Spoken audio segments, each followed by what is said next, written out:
사람이 생명을 갖고 태어나서 이 세상에 살아가면서 그 생명력을 가지고 있기 때문에 그 생명력 안에서 무언가를 생각하고 무언가를 생성하며 무언가를 또 창출해내고 또 그것들의 조화와 변형을 이루어가면서 삶의 여러 희로애락 속에서 기쁨과 성취와 만족을 경험하며 자신의 존재됨을 드러내고 발전시켜 나가게 됩니다. 그리고 이 성취를 통해서 우리는 만족이라는 것을 얻죠. 사람이 일종의 이런 유의적인 차원들 또 의미 있는 그런 유의적인 차원들이 없이 산다는 것은 굉장히 건조하고 심심하고 또 무의미하게 여겨지기까지 할 것입니다. 어떤 자신의 기술적 능력을 발휘해서 무언가를 조성하고 만들어내서 그것의 결과를 얻고 기뻐하고 만족스러워하든지 아니면 어떤 지식과 정보를 추구해서 그것을 통해서 이해와 성찰을 토대로 뭔가 관점을 갖고 생각을 하고 사고를 넓히고 하는 것들을 통해서 기쁨과 만족을 얻든지 어떤 즐거운 활동을 통해서 그것을 성취하고 그 결과에 만족을 얻든지 간에 사람은 뭔가 생명력을 가지고 뭔가를 추구하고 이루어낼 때 기쁨과 만족을 얻을 수 있게 되죠. 이거는 아이 때부터 드러납니다. 아이들도 뭔가 자기들의 어떤 수준 속에서 뭔가를 그리고 뭔가를 적고 뭔가를 쌓아 올리고 뭔가를 찢고 붙이고 오리고 부시고 다시 조합하고 이런 것들의 성취와 만족과 즐거움을 느끼게 되죠. 이런 유희가 인간들 속에 사라지는 것은 참 좋지 않은 일이라고 생각이 되어집니다. 특별히 어린아이로 태어나서 자라는 가운데 이런 놀이를 통해서 사람은 사회성도 배우고 또 서로 갈등을 조정하는 법도 배우고 또 서로의 의견을 나누는 법도 배우고 중재하고 양보하고 또 자기 의견을 펼치고 다른 사람의 도움과 의견을 얻기 위해서는 어떻게 해야 하는지 사실은 아이들이 지지고 볶고 놀면서 다 배워가는 것이죠. 놀이 안에 생명이 있고 생명 안에 놀이라는 게 있는 것이죠. 그래서 잘 논다라는 것은 건강한 겁니다. 잘 놀지 못하고 또 그 놀이가 일탈되어질 때 그것은 병들었다라고 말할 수 있는 것이죠.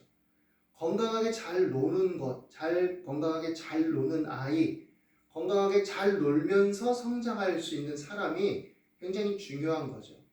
그런데 이 노는 것의 의미가 현대사회에서는 많이 없어져 버렸습니다. 그 안에 생명력이 있는데 잘 노는 것의 의미들이 다 없어져 버렸어요. 오늘날 아이들은 놀기 이전에 유치원에 가고 학원에 보내고 뭔가 이렇게 체계적으로 짜여진 그 틀 안에만 갇혀져야 되고 또 미디어의 발달이 주는 혜택이 빙자되어서 너무 이른 시기부터 미디어에 노출되고 또 핸드폰을 쥐어주면 그 핸드폰을 가지고 계속 영상 매체만 보고 그러니까 아이들이 뭔가 스스로 사고하고 스스로 생각하는 방법들보다는 미디어를 통해서 이식된 감각적인 어떤 생각과 인식과 선택의 능력만 더 발달되는 것 같죠. 그리고 그와 더불어서 이제 놀이의 기준들이 달라집니다. 함께 몸을 부대끼고 함께 땀을 흘리고 함께 생각을 교환하고 함께 의견을 나누고 뭔가 단순한 것들을 가지고 창출해서 복잡한 것들을 변형시켜 나가고 이런 삶에서 부대껴지는 인격적 교감 속에서 이루어지는 놀이기보다는 그냥 함께 게임하고 함께 게임의 내용들을 가지고 얘기하고 TV에 어떤 주어진 이식된 내용들의 범위 내에서 이야기하고 그러니까 살아가는 방법도 인생의 교훈도 또 어떻게 보면 삶의 통찰도 다 어떻게 보면 연예인에게 배우고 미디어에 배우고 짜여진 각본과 연출에 의한 어떤 통제된 규범 안에 있는 그런 식의 가르침과 어떤 제한된 가르침에 노출되어 있는 것이죠. 물론 그것들을 통해서 우리가 도움을 얻을 수는 있습니다.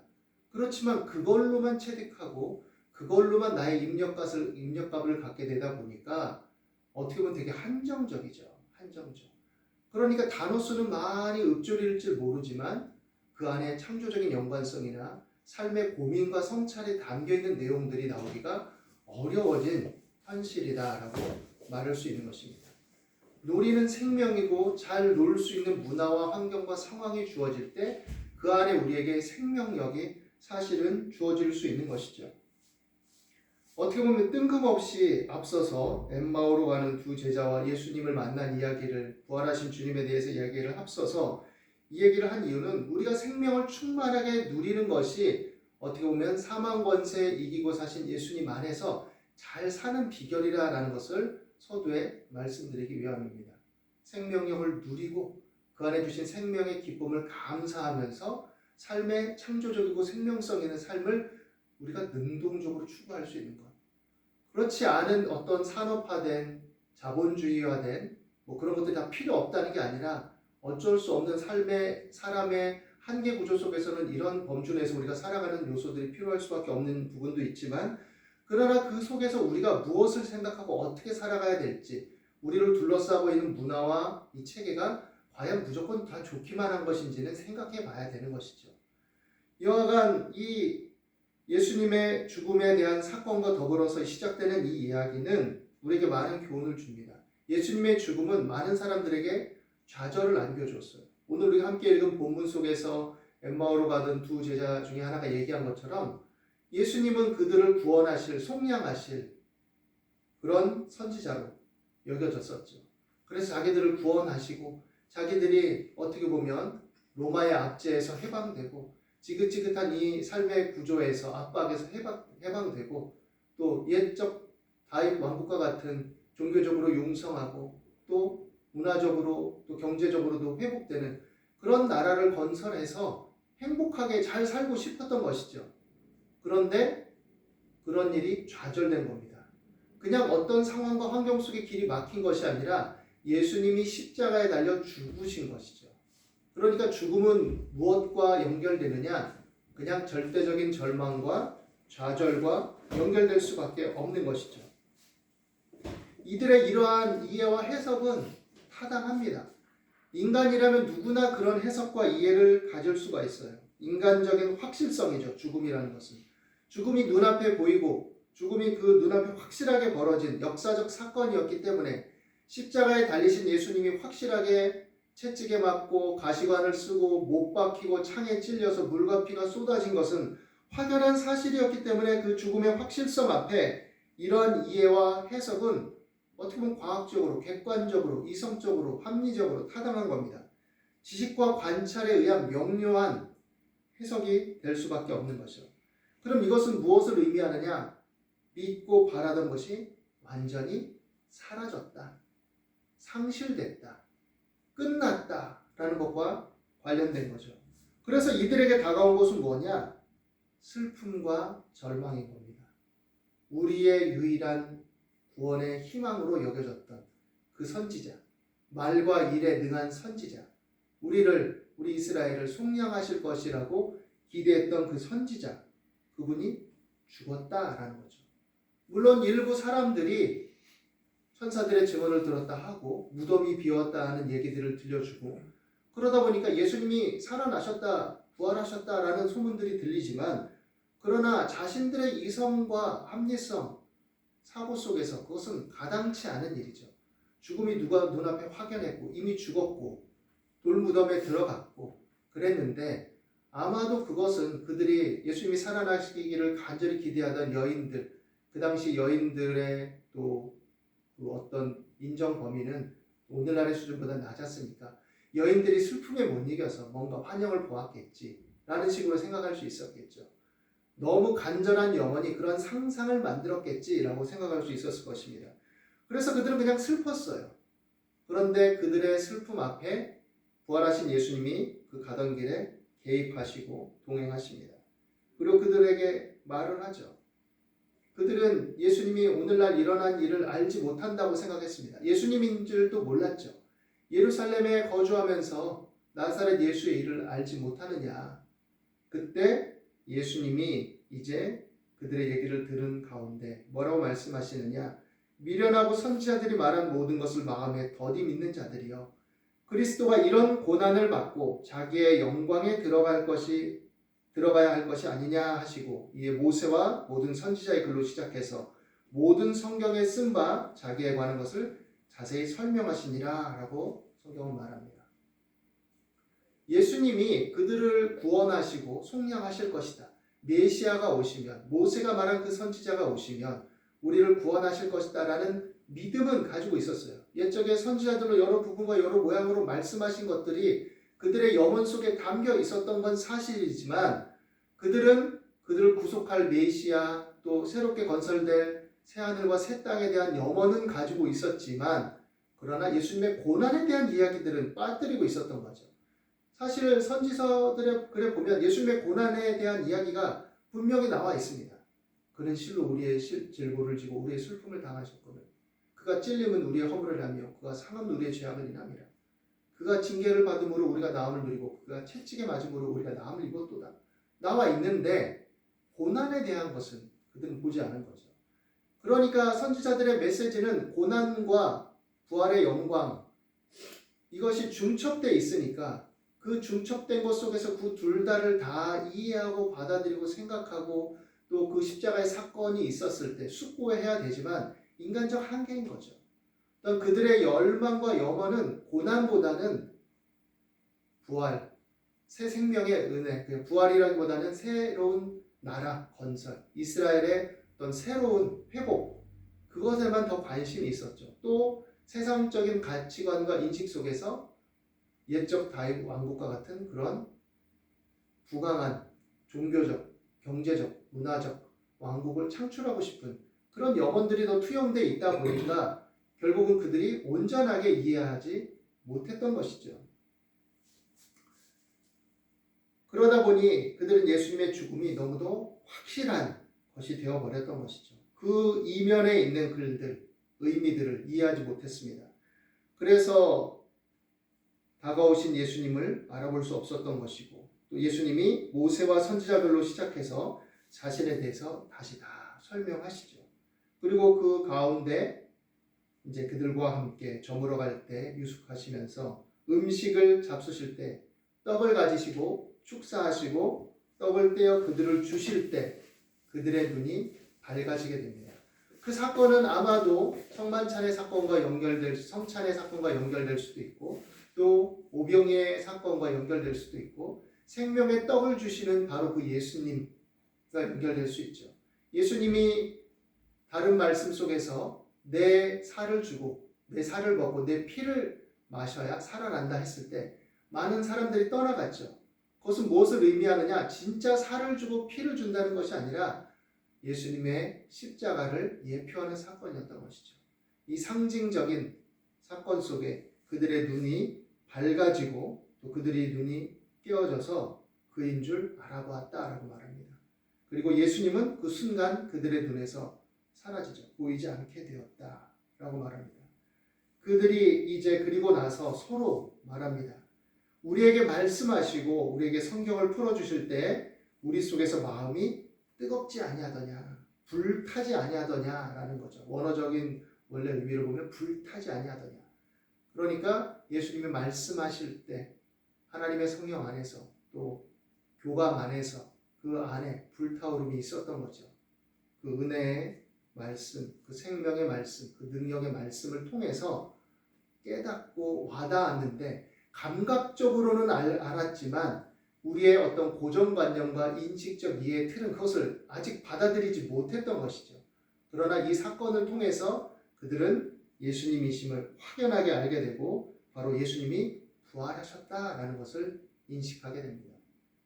우리 눈앞에 여러 다양한 일들이 전개되고 우리 삶을 살아갈 때 어떻게 보면 우리 앞에 여러 가지 절망스러운 일들도 있고 좌절이라 여겨지는 일들도 있고 힘겨운 일들이 산재해 있을 수 있습니다. 우리 눈에 볼 때, 합리적으로 볼 때, 이성적으로 볼 때 그것은 타당한 판단일 수 있죠. 그러나 그 이면을 우리는 또 그 너머를 하나님의 은혜 안에서 예수 그리스도 안에서 볼 수 있어야 합니다. 그렇기 때문에 우리는 신앙인들은 역설적인 존재들이라고 말하고 있는 것입니다. 그래서 하나님을 사랑하는 자, 곧 그의 뜻대로 부르심을 입은 자들에게는 모든 것이 합력하여 선을 이룬다라고 이렇게 말합니다. 모든 것이 합력하여 선을 이룬다라고 말하는 것은 우리 이해를 초월한 것들과 관련되어 있습니다. 아무것도 염려하지 말고 오직 모든 일에 기도와 간구로 너희 구할 것을 감사함으로 하나님께 아뢰라. 그리하면 모든 지각에 뛰어난 하나님의 평강이, 즉 그것은 모든 이해를 초월한 하나님의 평강이라고 말할 수 있는 것이죠. 그 평강이 너희 마음과 생각을 지키시리라. 그것은 붙들어 주시겠다. 지금 당장 눈앞에 보이는 거 없는 것 같은데 그러나 지나왔을 때 이렇게 이루어졌구나. 이렇게 통과했구나. 내가 죽을 것 같았는데 그래도 이렇게 하나님이 역사하셨구나. 감당하게 되었구나. 이렇게 이해하고 깨닫고 그것을 맛보게 될 날이 올 것이란 얘기죠. 그렇기 때문에 어떻게 보면 하나님 안에서 내려놓음도 필요한 겁니다. 한계를 정하고 어떤 규모를 정하고 또 하나님의 도움을 구하고 또 그 안에서 내 눈에 보일 때는 확실하고 이건 어쩔 수 없고 안 되는 것이고 부정적인 것이고 좌절된 것이고 박탈된 것이고 죽음과 같은 것이지만 그러나 그것은 우리의 이성적 판단으로는 확실하고 분명한 것이지만 그 이해를 초월한 그 이면에 주님의 역사하심과 은혜가 있다라는 것들을 붙들 수 있게 되기를 바랍니다. 우리의 죽음은 확실합니다. 그러나 우리가 죽음이라는 것을 확실하게 인정하면서도 그 이면을 이해하고 믿을 수 있기 때문에 부활하신 주님을 믿고 나아가는 것이죠. 우리에게 생명을 주신 하나님이 있기 때문에 또한 생명을 새롭게 하시고 살리실 하나님이 있다는 것도 알고 있는 것이죠. 그것을 믿는 것입니다. 삶을 살아가는 것도 마찬가지입니다. 우리가 인생을 살아갈 때 어떻게 보면 신앙이 없는 또 다른 사람들도 일반적인 하나님의 은총과 사람의 이해구도와 여러 연관성들 안에서 다양한 어떤 그 삶의 연관성 안에서 일종의 기적처럼 보이는 일들도 체험합니다. 깜깜하게 보이는데 성실하게 살던 사람에게 하나님은 일반적인 은총 속에서 기회가 다가오기도 하시고 자기가 심은 대로 거두게 하는 어떤 일반적인 은총의 원리 속에서 성실하게 살아온 사람이 또 좋은 결과를, 좋은 만남을 맞이하게 되고 물론 삶의 부조리라는 것은 존재하지만 다양한 역설들 속에서 그런 일들이 존재하는 거죠. 우리가 하나님 안에 거하고 있다는 것은 죽음 이면이 있다는 것, 우리의 좌절 이면이 있다는 것, 절망과 멈춤 이면이 있다는 것, 그리고 그 속에 하나님이 일하시는 손길이 있고 보이지 않는 성취가 있고 보이지 않는 역사하심이 있다는 것을 의미하는 것입니다. 그래서 우리가 그것을 깨닫고 알게 될 때 우리는 하나님이 도우셨구나, 하나님이 함께 하셨구나라는 것을 인정할 수밖에 없는 것이죠. 그런 면에서 우리가 눈을 들어 하나님을 바라보게 되기를 바랍니다. 주님, 너무 확실해요. 이건 안 됩니다. 이건 좌절이에요. 이건 끝이에요. 이건 절망이에요. 죽었잖아요. 이렇게 말할 수밖에 없는 현실이지만 주님은 다가오셔서 여전히 우리와 동행하고 계시고 내 옆에서 말 걸고 계세요. 우리가 알지 못하는 것뿐이죠. 그러다 어느 순간에 우리 눈이 밝아지게 될 때 주님의 말씀으로 다가가고 주님의 말씀을 붙들고 또 기도할 때 우리 마음이 뜨거워지고 우리 눈이 밝아지고 그래서 주님의 뜻을 보게 될 것이죠. 그리고 나서 우리는 그것을 증언하고 고백하고 감사할 수 있는 자들이 될 수 있는 것입니다. 그래서 이 모든 것 속에서 우리 염려를 주께 맡기고 하나님을 향하고 하나님의 은혜를 붙들고 믿음으로 담대하게 나갈 수 있는 그 부활의 능력으로 충만한 부활의 소망으로 충만한 그 주님의 은혜를 붙들고 살아가는 저와 여러분이 될 수 있기를 예수님의 이름으로 축원합니다. 기도하겠습니다. 하나님 우리에게 주신 생명력을 충만하게 누리고 드러내며 살 수 있게 도와주옵소서. 때론 우리가 어렵고 힘겨움 속에서도 여유가 필요하고 고통스럽고 절망적인 상황에서도 웃음이 필요하다는 것을 압니다. 때로는 상갓집에서 우리는 함께 떠들고 웃기도 합니다. 슬프지 않기 때문이 아니라 우리에게 그런 공간이 여백이 오히려 그 역설적인 방향전환이 필요함을 알기 때문입니다. 자동차가 진흙에 빠졌을 때 앞으로만 가려 하지 않고 뒤로 한 템포 물러나는 것이 때로는 도약을 위해서 필요하다는 것을 알며 또한 그 길만 고집하는 것이 아니라 다른 발판을 놓아서 그것을 딛고 올라서야 될 때가 있음을 우리는 압니다. 그렇기 때문에 우리가 압박과 어려움과 불안과 두려움 속에 흔들리지 않게 하여 주시고 마음의 여유를 회복하게 하시고 하나님을 향하게 하시고 두려워 말고 놀라지 말며 내려놓게 하시고 또 믿음으로 붙들게 하시고 하나님을 의지하면서 신뢰하며 기도하며 주의 말씀을 묵상하고 붙들며 전진해 나갈 수 있도록 저희들을 붙잡아 주시옵소서. 모든 연약의식과 병약의식들을 물러가게 하시고 누르고 상한 심령을 치료하시고 마음 눈을 밝혀 주시옵소서. 오늘도 부활의 은혜와 능력과 영광이 우리의 소망 안에서 또 고난을 이기신 주님의 은혜 안에서 충만할 수 있게 되기를 예수님의 이름으로 간절히 축원하며 기도드립니다.